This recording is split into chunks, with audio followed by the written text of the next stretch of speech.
Hello, thank you so much for joining me, Elizabeth. Um,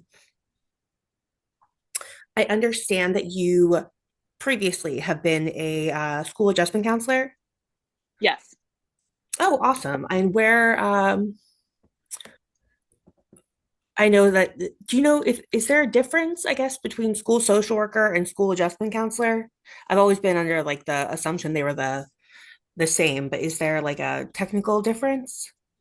I really don't think that there is a technical difference because I did work with school counselor as well as a school social worker, and we all basically had the same job description. I don't think there was any differences between what any of us did. Okay. And which school did you work at? I worked at Nissitissit. It is a middle school within the North Middlesex School District. Oh, okay, awesome. Um, and who was your supervisor in that role? It was the principal, and her name was, oh, I forget her first name. No, Lauren Young. She was the principal of the school. Okay. And so was there a department of like school social workers? So yeah, I was kind of my own department um, within the school, and then each school had within the district had their own counselors, and we would collaborate together and discuss some cases if needed be. Um, But yeah, as far as like our department, we were kind of more or less our own.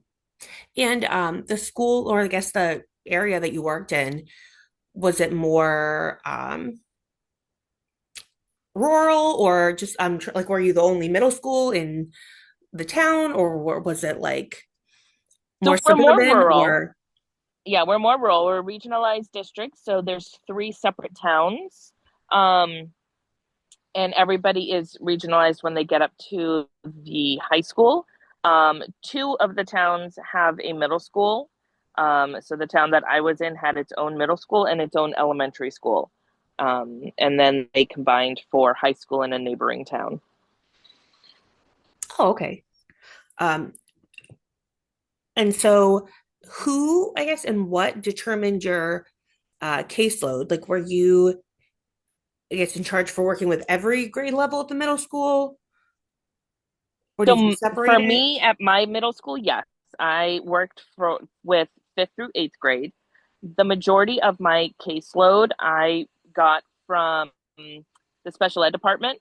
So a lot of the kiddos that I saw on a regular basis were kids who had generally it was a PLEP B, so it was a social emotional addendum on their IEPs or 504s. Sometimes a lot of the 504 kids had social emotional goals that they needed. So I would work with a lot of those kids. And then also teachers themselves would refer students to me for more acute issues going on, friends, bullying, just some, maybe some academic issues that they were having within the classroom. So I would get a lot of referrals that way from the teachers, and those would kind of more or less be a one-on-one. Sometimes a one-time deal. Sometimes I would, schedule them for a monthly check-in. Um, there was a couple more extreme cases that I was working on with the nurse, and we would do daily check-ins. There was never any, I want to say, like therapy going on. It was more group work and just more working on adjustment to school life, I guess, and being able to deal with the stressors and everything in the school day. And so were the kids that were referred to by special education, were those more for like social groups as opposed to one-on-one? Yes. Okay. And Yeah. then the other There ones were kind of were, yeah, there were some check-ins through the IEP, but I would say probably 90% of them were social groups. okay. And did you notice that kind of across the board, or that was more common in like fifth grade, or kind of needed the same So amount it was throughout grades? it was definitely more so in fifth grade, especially with the adjustment switching over to middle school Mhm. was definitely really hard on a lot of those kids because there's, all of a sudden more independence. And I know, it was like a different schedule. And, sometimes they were with kids that they hadn't been with. So fifth grade was definitely the big impact where there was a lot of social stressors on all of the kids.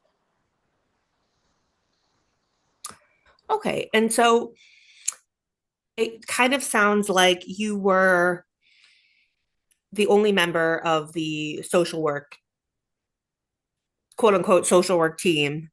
Um, and so you were, and then your, I guess contact person to the administration was the principal. Yeah. Okay. And do you know if your school had like a school psychologist? So we do have the district has a school psychologist, Mhm. and she was strictly for testing, and she would go across all of the schools. So she Oh, never okay. had like a home base, And were and she there, did not do any type of therapy or interaction with any student other than purely for assessments. oh, okay. And then refer out. Yeah. Okay. And did your school have guidance counselors? I feel like there's a lot of kind of overlap with. There are, and basically, as far as we didn't have anyone who was licensed as a guidance counselor. Mhm. Everyone was licensed either as a school counselor or school adjustment counselor. Um, Within the school that I worked at, we did have a social worker. So she worked in what was called the programs, and that was more of the intensive behavioral and kids that were unable to be mainstreamed. They might have had, stronger intellectual disabilities. Behaviorally, they were unable to be in the classroom. And so that social worker was specifically for those children. And she was the only one in the district that I believe was a licensed social worker as well. Oh, okay. And I know you had said previously that you worked closely with the school nurse. Was that in Mm-hmm. regards to children on certain medications or um So once you get into like seventh and eighth grade, there's a lot of eating disorders. oh And so a lot of the times those were the kids that I would work with the school nurse in managing diet plans and giving them a safe place to come and have a snack during the day, and a place for them to be able to, you know, communicate um, feelings regarding their body dysmorphia or whatever they needed as far as they were going through. A lot of kids when they also present with anxiety, they present with more of the somatic um, mhm. symptoms of the upset stomach, the headache, not feeling good. So a lot of those kids would request to go to the nurse, and um, the nurse would generally call me to come over and kind of do a quick assessment if she was unable to find anything medically with them, and we would see if there was something else going on that were causing more of these, upset stomach type symptoms. Oh, okay, that makes a lot of sense. And so did you work with I guess you said that the special education, did teachers, I'm guessing teachers maybe more referred students for like more one-off incidences like Yeah. Yeah, behavioral. and if they happen to start to notice behavioral, I didn't generally deal with. That would go to admin. Okay. Um, but if teachers were, noticing, um, maybe like homework wasn't being done all of a sudden, a kid was coming in the same clothes for, 3 or 4 days in a row. Hygiene wasn't up. I would kind of do some exploration and see, okay, if there's something going on at home. Um, and there were times that it was kind of like all of a sudden behavioral, or we're noticing that this kid is, maybe starting to get picked on. They're kind of pulling away from their normal friend group. 'Cause teachers are with these kids every single day, so they're able to notice things that most people aren't able to notice. Um, and so a lot of the teachers would be able to sit there and be like, you know what, this kid's all of a sudden not with their normal friend group. They've been shunned from the lunch table. Because the lunch table is the big deal where you sit at lunch, Yeah. kind of dictates what goes on in your school life. So a lot of the times, if changes were happening there, um, a lot of that would be communicated with me. And then when you would speak with those kids or mediate between, peers, uh, would you then report to the families, or was there a different kind of way you went about it? So generally, depending on the situation, a lot of the times I would just send a blanket email. I spoke to your child today regarding an issue of bullying. If you have further questions, please let me know. Um, or we talked about some social issues that were going on in the lunchroom. I would never get into specifics because I would always let the child know. Um, that whatever they said to me in that space was between us. And the only time I would ever share anything with the family members if the kid said that I could. Unless it was something, important, it was, harming themselves, harming others, or it was something that was, drastic. There had been times when I had told the student, I'm sharing this with your parents, and it is important that I do this. So there's been instances like that as well. And did you feel like a lot of families would follow up when you would say, if you have more questions, No. feel free to reach out? Yeah. Okay. Yeah, I could see that. Yeah, very rarely did I ever hear back from any of them if I just sent an email like that. And how do you feel like outsiders, which I guess, family and just the community perceived your role as a school adjustment counselor? Um, I think it's kind of 50-50 on whether I'm looked at as an important role or looked at as not important. I will tell you the reason that I'm no longer working in the school is because I was laid off. Mhm. Our school went through budget cuts, and the counseling department was hit pretty hard. Um, which was tough because that is where I think a lot of the help is needed. But it's hard because help is needed all over the school. They definitely Mhm. need teachers, they need paras. Every position within a school is extremely important. Um, what they did then is they kind of took counselors from other schools to fill different positions. So some people were like, oh, well, there's still a counselor there. But instead of having a caseload of, maybe only having 3 grades, now they've got, 4 grades, or instead of splitting it up between 2 counselors and each counselor having 2 grades, now they have all of the grades. Because when I did fifth through eighth, it was extremely stressful and it was extremely hard. And we had been trying to get a second counselor over there Mhm. um, because it is just so much work for one person and you're not able to give the attention in certain areas that is definitely needed. Yeah, and I mean, just I know from when I was younger, I feel like there really wasn't a school adjustment counselor. It was um so I guess Yeah, maybe they were generally like even when I grew up, they were all school counselors, so yeah, they didn't deal with any mental health issues. yeah. Um, and now having the school adjustment counselor, who generally has a counseling degree of some sort, Mhm. being able to help and deal with a lot of the mental health issues that are going on because they are definitely more prevalent now than they were even just 10 years ago.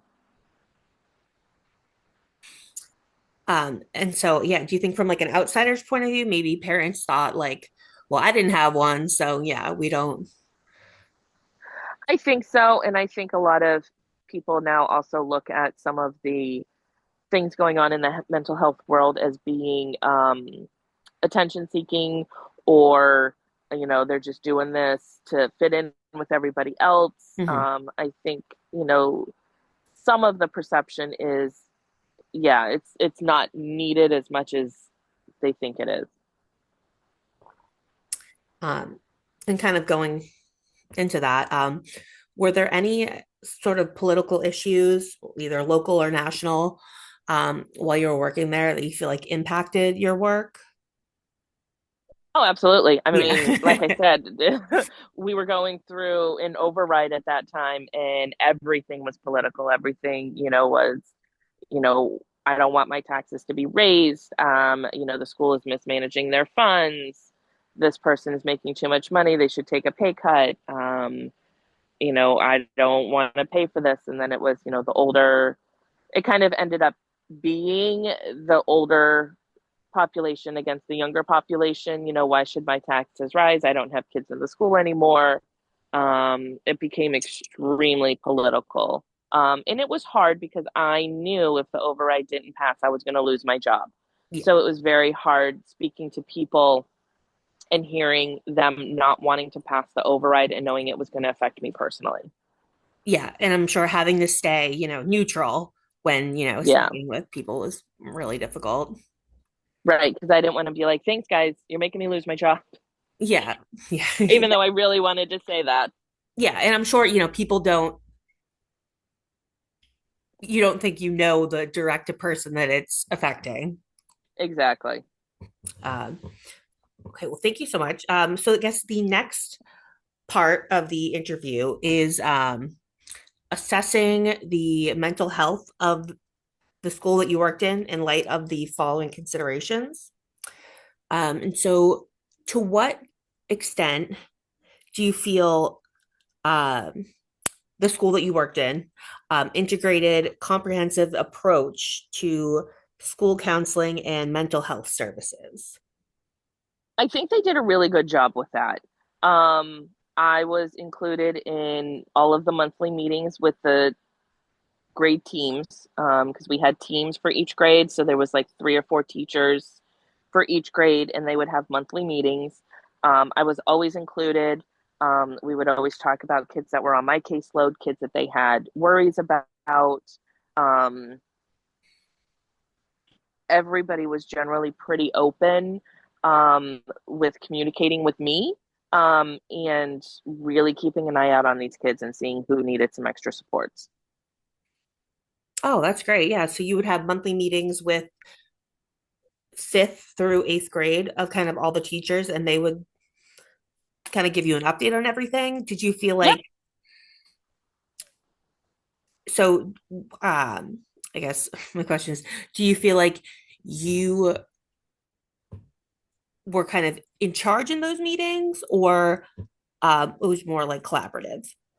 No, it was definitely more collaborative. I was probably more of a guest Hmm. um, because I would go and, kind of listen in and I would ask, questions, about certain kids that were on my caseload. They would give me the information about kids that they were kind of keeping an eye on and that they were a little bit more worried about.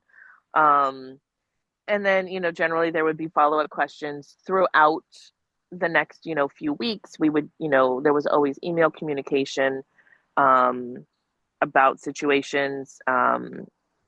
So the interaction was definitely there, and the teachers were kind of like spearheading and making sure that any kid that they saw that might be having some sort of mental health issue were definitely referred to right away. And as And far it as kind of helped because our principal was a um, school counselor for years before she became a oh, principal. So a lot of mental health was kind of the focus right from the top down. yes. And I mean, as far as do you know if they're still able to do that, or do you think it's probably decreased because of I guess, having So to work on the. yeah, I was gonna say I know the counselor who took my position, and we were talking, and she said that they're still doing that. Because that's something that kind of like I had started when I was there because I want to make sure that I was, really keeping close track on everybody. Um, and, she said it kind of fell off for a little bit, but she brought it back and she said it's been very, very helpful. And so the next question, I know it might seem a little obvious due to, lay off, but it's to what extent do you think that the role of the social worker is valued? I mean, obviously, when you said when it seems like it's valued until money is Yeah. brought into play. Yep. Yep. Once money's there, then it's like, oh, maybe we don't really need this as much.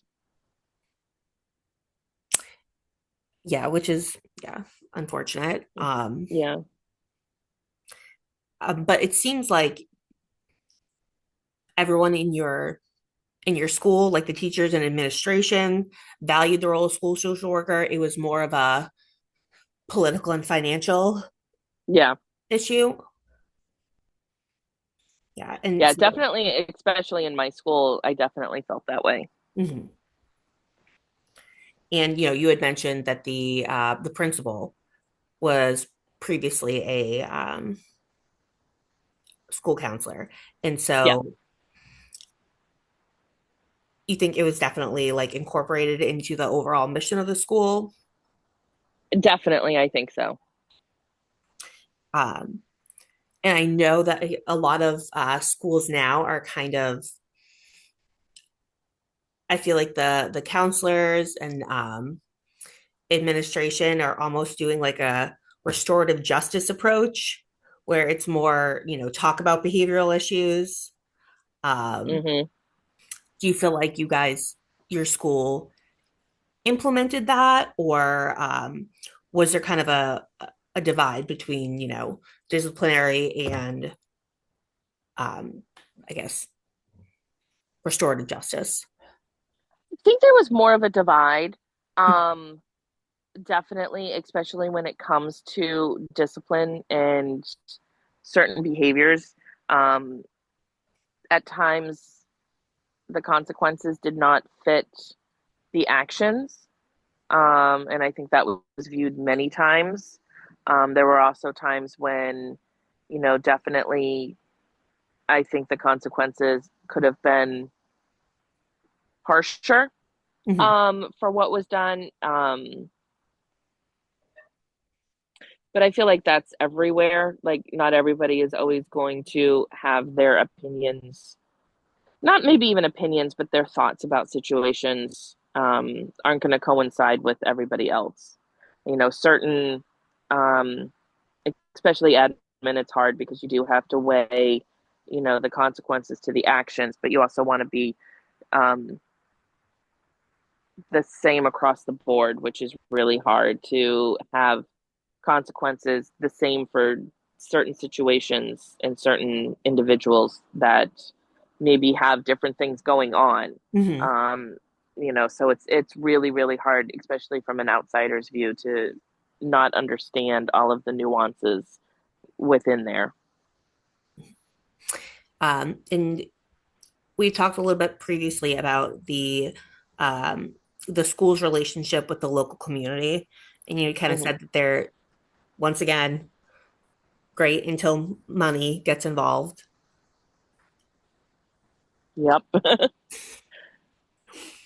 So just the people that don't have children not wanting their taxes to fund school, or I guess just raise their taxes to fund the school was kind of an issue. Yeah, and I mean there was some more issues going on with that as far as like the town goes to and transparency. But yeah, that was kind of like the basis of it all. Did you feel like the school was transparent with like parent outreach and engagement? Yeah, I do. I think that they were as open as they could be. They kind of laid out exactly what positions would be lost, what, how it's going to affect if this isn't passed. So I think they were extremely transparent with that. Um, and I guess in your role, do you feel like more time was spent on individual interventions or systemic interventions? It seems like kind of more individual was your role. It definitely, yeah, it definitely felt that way. Just more or less for the time constraints, because I really wanted to be able to do more. But as far as being just the only one trying to help, four grades, it was very hard to be able to do anything else. Mhm. And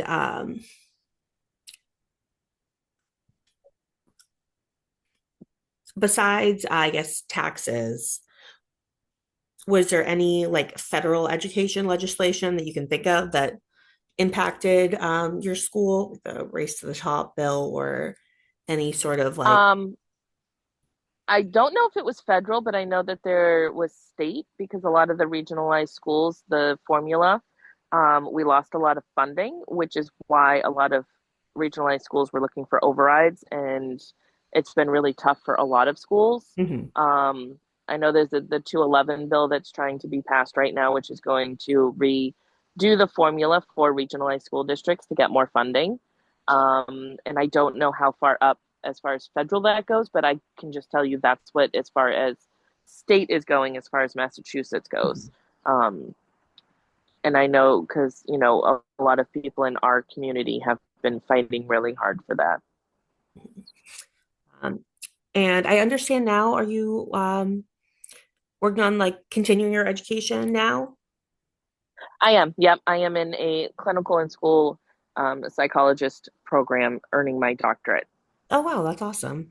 Um, do you have any desire to re-enter the school system at any point? I miss the school. I miss working with the kids a lot. So if the option is there, I'm not 100% sure. Unfortunately, money does talk. And Hmm. right now, I'm currently working in a private practice, Hmm. and um, the school couldn't even be close to Yeah, giving me what I'm making yeah, right now. But would I like to work in a school someday? Absolutely, because I do miss working with the kids. yeah. And I don't like the position that in my district the school psychologist had, where she is strictly just assessments and testing. I like having the one-on-one and doing the therapy and, working closely with the kids. Um, so I would probably try to figure out that aspect of it. Mhm. Um, but yeah, as far as just working in a school to strictly just do assessments and testing, that doesn't do anything for me. Yeah, yeah, I understand that. Yeah. Well, thank you so much for taking the time to speak with me today. I really appreciate it. Absolutely.